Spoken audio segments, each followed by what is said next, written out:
Hello, this is section 4.7, more equation and inequality. So we're gonna do the rational equation. So if a function represents the rational function, then the equation can be written as in the form of f of x equal to k. And then we are just solving for the solving for the x. Okay, so let's do the first problem. So we have a 3x over 2 minus x equal to 5. So I'm going to rewrite this problem on the side. So 3x over 2 minus x equal to 5.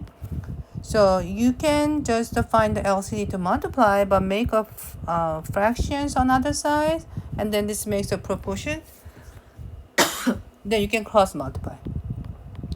So you can multiply 5 times 2 minus x, 1 times 3x, and distribute the 5. Add 5x both sides. 10 equal to 8x. Divide by 8. You got 10 over 8, which is reduced by 2. 5 over 4.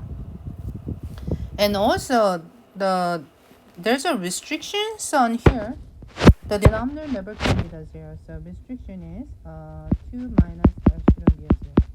So x cannot be a 2. But solution didn't come out 2, so this is okay. For the next problem, 6 over x squared minus 3 equal to 3 over x. So in here, denominator is x squared or x, which is x cannot be a 0 for the restriction. So this time, I want to actually the match the denominator as x squared because that's LCD. And then I'm going to find the equivalent fraction to multiply, okay? So x squared becomes x squared, which means 6 stays at 6. But 3 is a 3 over 1. In order to be an x squared, I need to multiply x squared both sides. And then I'm getting a x squared, 3x squared. And then for the equal to 3 over x, I just need to multiply x both sides, which become 3x. And then if I multiply x squared both sides, and then it will cancel all the denominator. And then you're just going to get as 6 minus 3x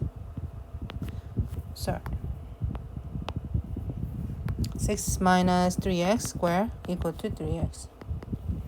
So, and then I need to change, move to the, everything is one side, subtract 6, and then put that in the descending power, 3x squared plus 3x minus 6, divide by, pull out the 3 as a factoring, and divide by 3, 0 equal to x squared plus x minus 2. And then factorable, yes. And then x is a negative 2 and 1, which is, it's not equal to 0, so you're okay. For the third one, with the same way, so 1 over LCD, so x plus 4 minus x minus 4 is LCD.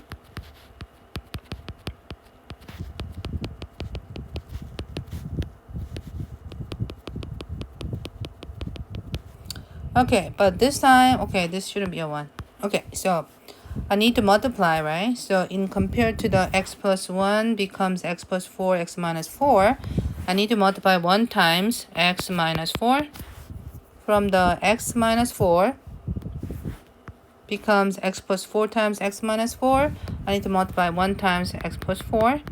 And then x squared minus 16, x squared minus 16 same as x plus 4 times x minus 4, so you don't need to multiply anything to the 8. And then multiply by x plus 4 times x minus 4, both sides. And then it will cancel all the denominator, which means you got x minus 4 plus x plus 4 equal to 8. But the restriction is here, x cannot be plus minus 4. And then combine like term, 2x equal to 8, x equal to 4. But x is one of the restrictions, so we can use 4. So you have to say no solution. Alright, let's look at the next page. Now, we're going to have a direct variation with the nth power. So there's a direct variation means when x is increasing and then y is also increasing, that we call the direct variations. So direct variation means that x and y denote the two quantities and be a positive number. then y is a direct proportional to the nth power of x, and then y varies directly as the nth power of x. If there exists a non-zero number k, and then we got this formula, y equal to kx to the nth power. Inverse variation with the power, which means we put the k on the top, which means when x is increasing, y is decreasing this time. And this one we call the inverse variation. So let's look at the number 4. In number 4, the volume V, a cylinder with a fixed height, is directly proportional to the square of the radius. So volume V is a fixed height directly proportions, so k times r squared.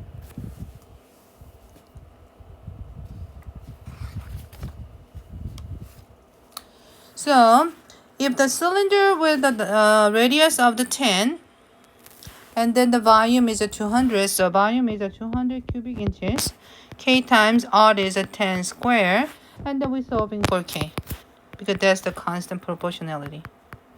And then divide by 100, k equal to 2. So now I have an equation, the formula is going to be v equal to 2r squared. Now I'm looking for volume, then the radius is 5 inches, so 5 squared, which become 25 times 2, which is a 50, and then cubic inches. That's the answer. Example 5. The weight of the object varies inversely as the second power of the distance from the center of the earth. So weight of the object is inversely, which is k over, and the distance, the power, second power of the distance. Now, radius of the earth is approximately 4,000 miles. So if a person weighs 160 pounds, and then k over, and then the distance is going to be 4,000 square, and then so for k it's going to be 160 times, it's going to be big number, so I'm just going to keep that as here. So now, in order to find what would this individual weight 100 miles above the surface of the earth, so we are looking for the weight, which is k over d squared. So k is 160 times 4,000 square, and the distance is going to be the radius of the earth, and then plus the 8,000 miles above the earth, and then you just need to put square. And then when you simplify this, it becomes 160 times 4,000 square, and over is going to be 12,000 square, which becomes 17.8 pounds. Okay, so the person weighs okay,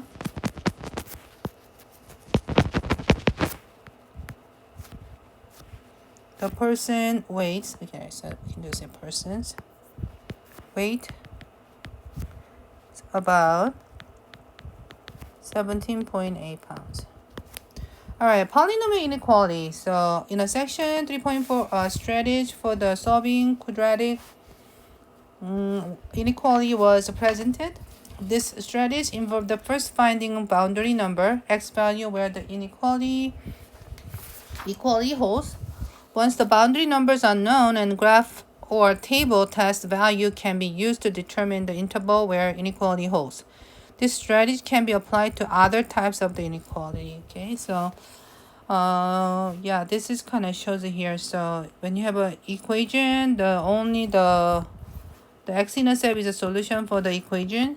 Now greater means whatever place is a positive is going to be the interval as a solution. And the last step means whatever below here, this is going to be the solution as the x values. Okay, all right, so let's look at the polynomial inequality.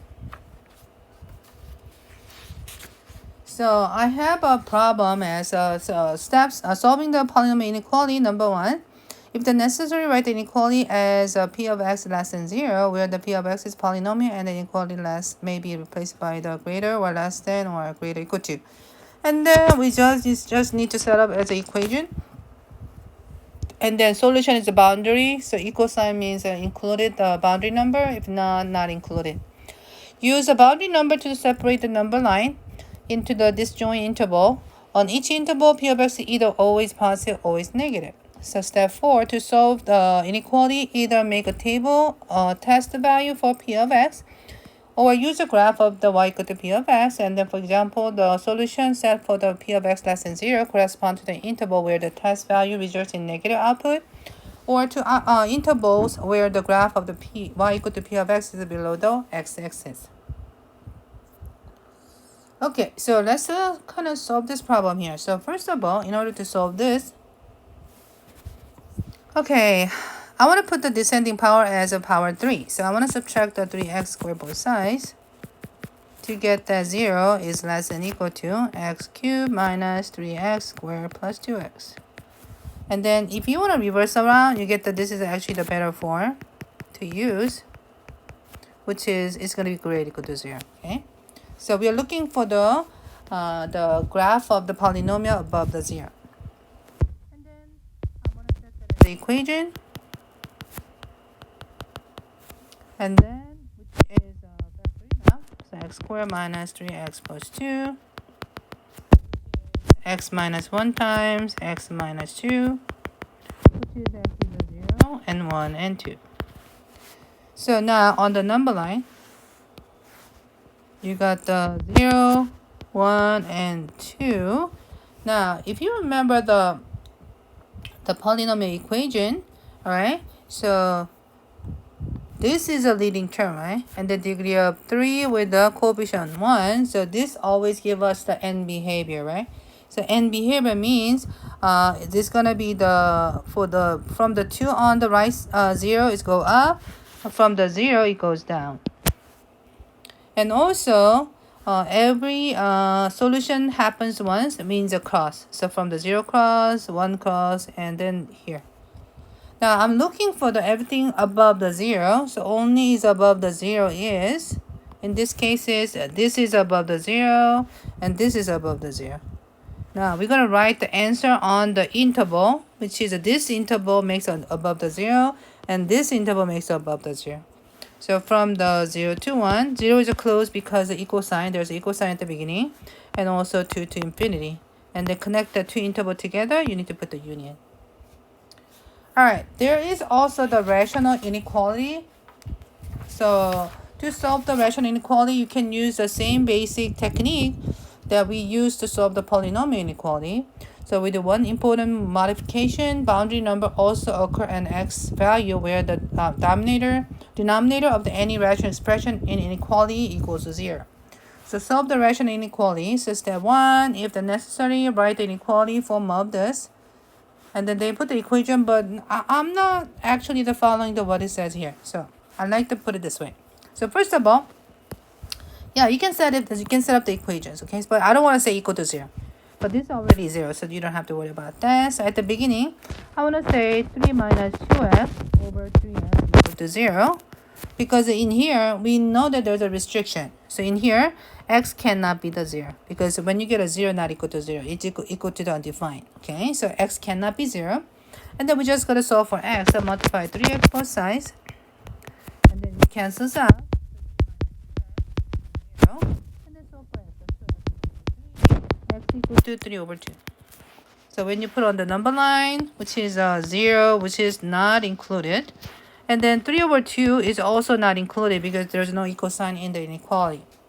And then what you can do is we use a test point.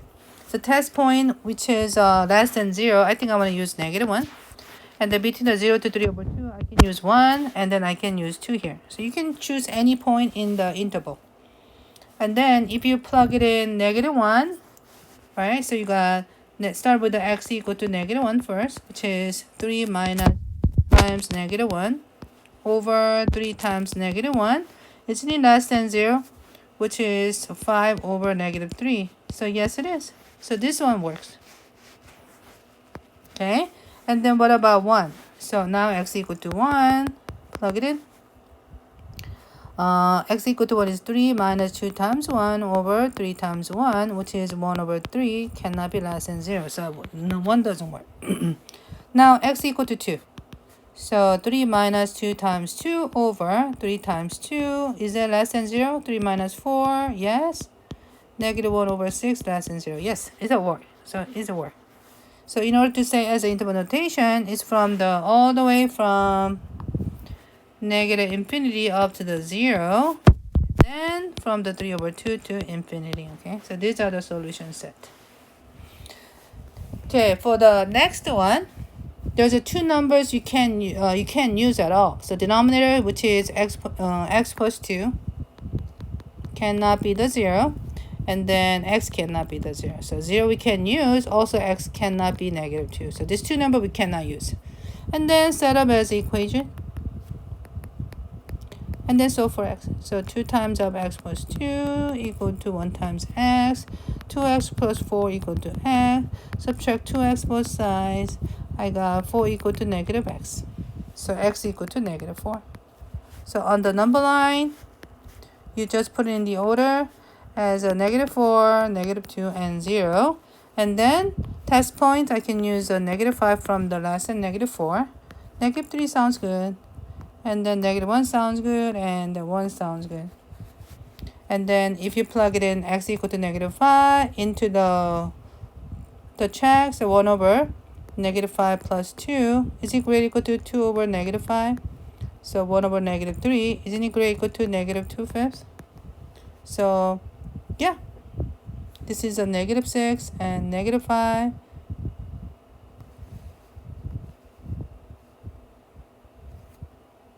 So negative 5 and negative 6, which is a negative 5